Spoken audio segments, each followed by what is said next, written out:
Hi hello ನಮಸ್ಕಾರ. Cooking with crystal ಚಾನಲ್ಗೆ ಸ್ವಾಗತ. ಇವತ್ತು ನಾನು ನಿಮಗೆ ಗಾರ್ಲಿಕ್ ರೈಸ್ ರೆಸಿಪಿ ಹೇಗೆ ಮಾಡೋದಂತ ಹೇಳ್ಕೊಡ್ತೀನಿ. ಸೊ ಇದು ಯಾರಿಗೆಲ್ಲ ಉಪಯೋಗ ಆಗುತ್ತೆ ಅಂದರೆ ಬಾಣಂತಿಯರಿಗೆ ಮತ್ತು ಶೀತ ಕೆಮ್ಮು ನೆಗಡಿ ಯಾರಿಗೆಲ್ಲ ಇರುತ್ತೆ ಅವ್ರು ಇದನ್ನು ಒಂದು ಸತಿ ಮಾಡ್ಕೊಂಡು ತಿಂದರೆ ಸಾಕು, ಎಲ್ಲ ಮಂಗಮಾಯ ಆಗಿಬಿಡುತ್ತೆ. ಮತ್ತು ಈ ಯೂಟ್ಯೂಬ್ ಚಾನಲ್ನ ಯಾರೆಲ್ಲ ಸಬ್ಸ್ಕ್ರೈಬ್ ಮಾಡಿಲ್ಲ ಅವರೆಲ್ಲ ಬೇಗ ಬೇಗ ಸಬ್ಸ್ಕ್ರೈಬ್ ಮಾಡ್ಕೊಳ್ಳಿ. ಅಲ್ಲಿ ತನಕ ಬೆಳ್ಳುಳ್ಳಿ ರೈಸ್ ಹೇಗೆ ಮಾಡೋದಂತ ನೋಡ್ಕೊಬರೋಣ. ಫಸ್ಟು ನಮಗೆ ಒಂದು 15 ಪೀಸ್ ಆಗೋಷ್ಟು ಬೆಳ್ಳುಳ್ಳಿ ಬೇಕು. ಅದನ್ನು ಒಂದು ಸ್ವಲ್ಪ ಜಜ್ಕೊಳ್ಳಿ. ಲೈಕ್ ಒಂದು ಸತಿ ಜಜ್ಜಿದ್ರೆ ಸಾಕು, ಅಂದರೆ ತುಂಬ ಜಜ್ಜಬೇಡಿ. ಒಂದು ಸ್ವಲ್ಪ ಸ್ಲೈಟ್ಲಿ ಕ್ರಂಚ್ ಆಗಬೇಕು. ಸೊ ಒಂದು ಏಟ್ ಹಾಕಿದ್ರೆ ಸಾಕು, ಅದು ಚೆನ್ನಾಗಿ ಸ್ಮ್ಯಾಶ್ ಆಗುತ್ತೆ. ಸೊ ಇಷ್ಟು ಸ್ಮ್ಯಾಶ್ ಆದರೆ ಸಾಕು. ನೋಡಿ ಈ ರೀತಿ ಸ್ಮ್ಯಾಶ್ ಮಾಡ್ಕೊಳ್ಳಿ. ನೆಕ್ಸ್ಟು ಒಂದು ಪ್ಯಾನ್ಗೆ 1 ಟೇಬಲ್ ಸ್ಪೂನ್ ಆಗೋಷ್ಟು ಮೆಣಸು ಮತ್ತು 1 ಟೇಬಲ್ ಸ್ಪೂನ್ ಆಗೋಷ್ಟು ಜೀರಿಗೆ ಹಾಕ್ಕೊಬೇಕು. ಹಾಕ್ಕೊಂಡ್ಮೇಲೆ ಚೆನ್ನಾಗಿ ಫ್ರೈ ಮಾಡ್ಕೊಬೇಕು. ಅದನ್ನು ಲೋ ಫ್ಲೇಮಲ್ಲಿ ಇಟ್ಕೊಂಡೆ ಫ್ರೈ ಮಾಡ್ಕೊಳ್ಳಿ. ಅದು ನಿಮಗೆ ಗೊತ್ತಾಗುತ್ತೆ, ಅದು ಬಣ್ಣ ಚೇಂಜ್ ಆಗಬೇಕು, ಬ್ರೌನಿಷ್ ಥರ ಆಗಬೇಕು. ಅಲ್ಲಿ ತನಕ ಚೆನ್ನಾಗಿ ಫ್ರೈ ಮಾಡ್ಕೊಬೇಕು.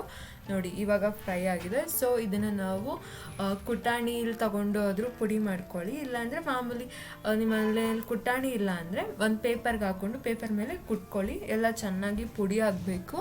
ಸೊ ನೋಡಿ ಈ ಥರ ಮಿಕ್ಸಿ ಮಾಡಿಕೊಂಡ್ರೆ ಚೆನ್ನಾಗಿರಲ್ಲ, ಕುಟ್ಕೊಂಡ್ರೇ ತುಂಬ ಟೇಸ್ಟಿಯಾಗಿರುತ್ತೆ. ಸೊ ಎಲ್ಲ ಚೆನ್ನಾಗಿ ಕುಟ್ಕೊಳ್ಳಿ. ಅದಾದಮೇಲೆ ನೆಕ್ಸ್ಟು ಒಂದು ಬಾಣಲೆಗೆ 1.5 ಟೇಬಲ್ ಸ್ಪೂನ್ ಆಗುವಷ್ಟು ತುಪ್ಪ ಹಾಕ್ಕೋಬೇಕು. ಅದಾದಮೇಲೆ 1/4 ಟೇಬಲ್ ಸ್ಪೂನ್ ಆಗುವಷ್ಟು ಸಾಸಿವೆ. ಅದು ಎಲ್ಲ ಫ್ರೈ ಆದಮೇಲೆ ಒಂದಷ್ಟು ಕರ್ಬೇವಿನ ಸೊಪ್ಪು, 3 ಒಣಮೆಣಸಿನ್ಕಾಯಿ ಹಾಕ್ಕೊಬೇಕು. ಅದಾದಮೇಲೆ ನಾವೇನು ಜಜ್ಜಿರ್ತೀವಿ ಬೆಳ್ಳುಳ್ಳಿ ಅದನ್ನು ಸೇರಿಸ್ಕೊಂಡ್ಮೇಲೆ ಸ್ವಲ್ಪ ಚೆನ್ನಾಗಿ ಫ್ರೈ ಆಗಬೇಕು. ಅದು ಬೆಳ್ಳುಳ್ಳಿ ವಾಸನೆ ಎಲ್ಲ ಹೋಗಬೇಕು. ಆವಾಗ ಅದು ಫ್ರೈ ಆದಷ್ಟು ಟೇಸ್ಟ್ ಚೆನ್ನಾಗಿರುತ್ತೆ.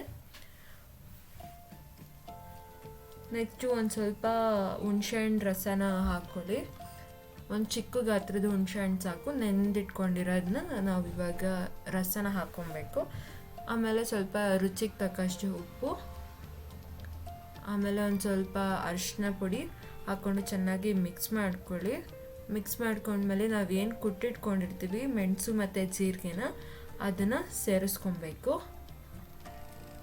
ಸೇರಿಸ್ಕೊಂಡು ಚೆನ್ನಾಗಿ ಮಿಕ್ಸ್ ಮಾಡ್ಕೊಳ್ಳಿ. ಮಿಕ್ಸ್ ಮಾಡಿದ್ಮೇಲೆ ನಾವು ಏನು ರೈಸ್ ರೆಡಿ ಇರುತ್ತೆ ಆ ರೈಸ್ನ ಹಾಕ್ಕೊಂಡು ಚೆನ್ನಾಗಿ ಕಲಿಸ್ಕೊಂಡು ತಿಂತಾಯಿದ್ರೆ ವಾವ್, ಬೆಳ್ಳುಳ್ಳಿ ರೈಸ್ ಇಸ್ ರೆಡಿ. ಸೊ ಇದು ತುಂಬ ಈಸಿಯಾಗಿದೆ ರೆಸಿಪಿ, ಯಾರು ಬೇಕಾದರೂ ಮಾಡ್ಬೋದು. ಬ್ಯಾಚುಲರ್ಸ್ಗಂತೂ ಒಳ್ಳೆಯದಿರುತ್ತೆ, ಈ ವೆದರ್ಗಂತೂ ಇನ್ನೂ ತುಂಬ ಚೆನ್ನಾಗಿರುತ್ತೆ. ಸೊ ಟ್ರೈ ಮಾಡಿ. Thanks for watching. ಸಬ್ಸ್ಕ್ರೈಬ್ ಮಾಡೋದನ್ನ ಮರಿಬೇಡಿ.